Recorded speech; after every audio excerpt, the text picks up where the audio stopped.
You going to go first? So I want to start this one out by saying that I've managed to develop an anxiety when I sit down to write these things.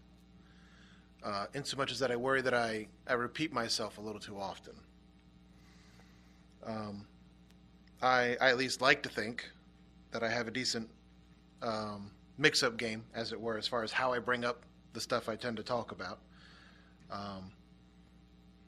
I don't think that I hear many speakers talk about the Bible through the lens of their sci-fi fandoms as often as that, but I also have to have that challenge because I heard a guy on the radio this morning who apparently did a 6-week Bible study about looking at your past and future and parked a DeLorean in front of his church, so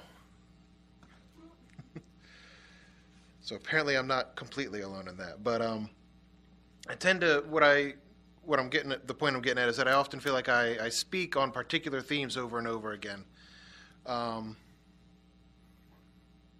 Stuff like discussing finding your place in the world, or more specifically in the body of Christ. Some verses on that. 1 Corinthians 12:14, for the body is not one member but many. And then dropping down to jumping into the middle of 24 there. There it is. But God hath tempered the body together, having given more abundant honor to that part which lacked, that there should be no schism in the body, but that the members should have the same care for one for another. And whether one member suffer, all the members suffer with it, or one member be honored, all the members rejoice with it. And just verses that, like I said, that, important to those themes that come to mind when I bring that up. I like to talk about self-improvement. 2 Timothy 3:16. Jump over there real quick.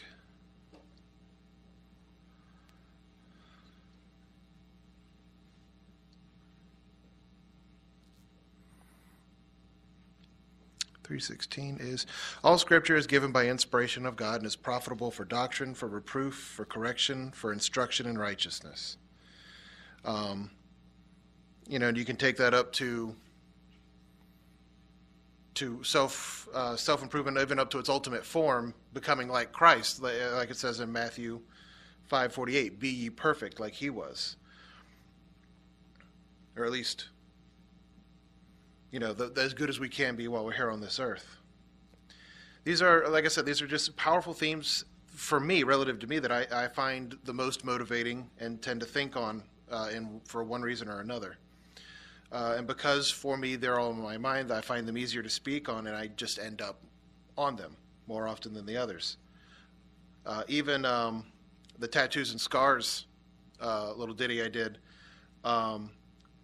began as a very similar sermonette to these themes before it became the more poignant piece that it evolved into, which I'm really glad that it evolved into, that one. So to be concise, my worry is that despite what lens I may use, I feel like I just end up repeating myself on the broad scheme. But that anxiety also feels that the people I'm talking to might get tired of hearing me talk about these same things. And I know that I can't realistically never repeat myself, but I think it's a bit early in my tenure to feel like I'm a broken record too. So what it brings to mind, though, is the first sermonette I did, which was over in Hickory with Bill Boss, unfortunately now defunct group. Cody and Kelsey were there for that one, so they're not missing anything today, since I'm kind of covering this same topic, just hopefully better than I did before. Because when I was sitting down to write that one, I was kind of panicked, almost. I felt that I needed to say something unique, something that only I could bring somehow to the table. But what could I say that hadn't been said before? Which the answer that came to me was not a darn thing.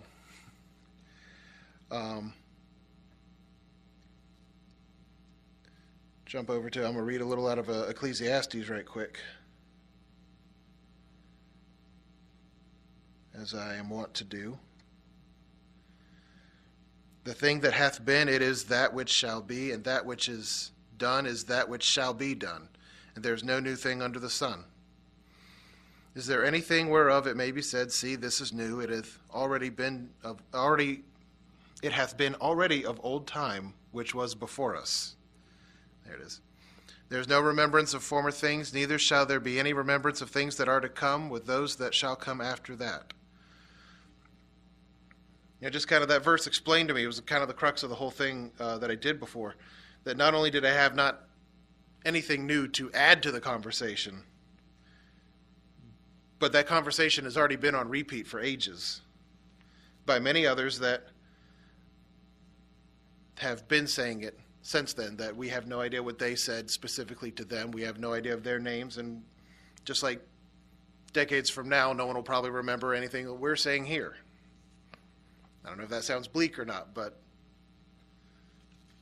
probably why I like Ecclesiastes a lot.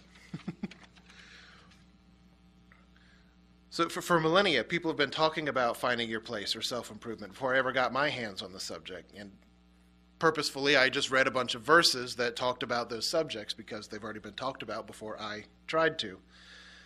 Even Christ himself did a lot of preaching by repeating what had already been said in the Old Testament. I was at a Bible study Mike Nolan ran one time where he took the Beatitudes that everyone preaches as the founding of modern Christianity and how we understand it, and he changed all the rules where the Beatitudes, he went through verse by verse and found where those pieces were all quoted already in the Old Testament. The Beatitudes is just the first place where it had all been said at the same time.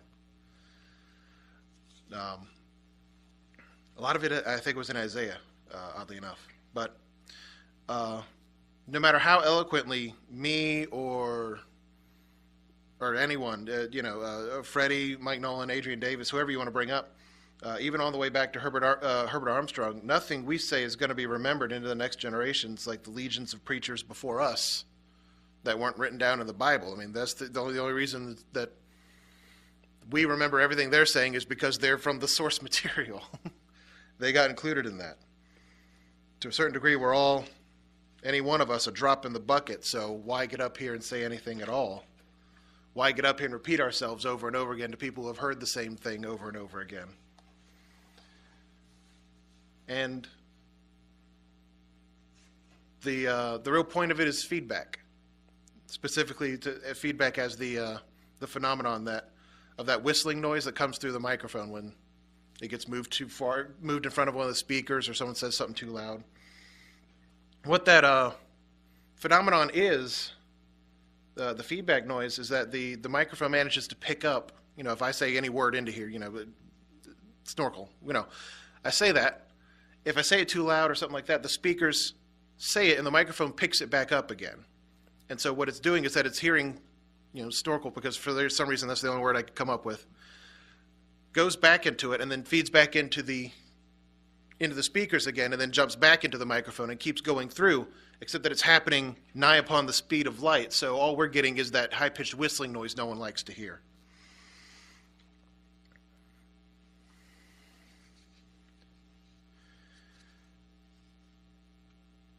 And that's the metaphor I like when I think about the idea of, we get up here and we listen to the same preachers say the same things about the same book every week, and or get up here and say the same thing about the same book to the same people every week.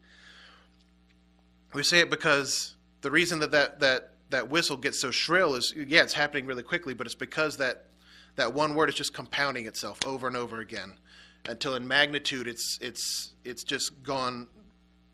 It's gotten much stronger than what it was originally intended for. Getting louder, getting stronger every time.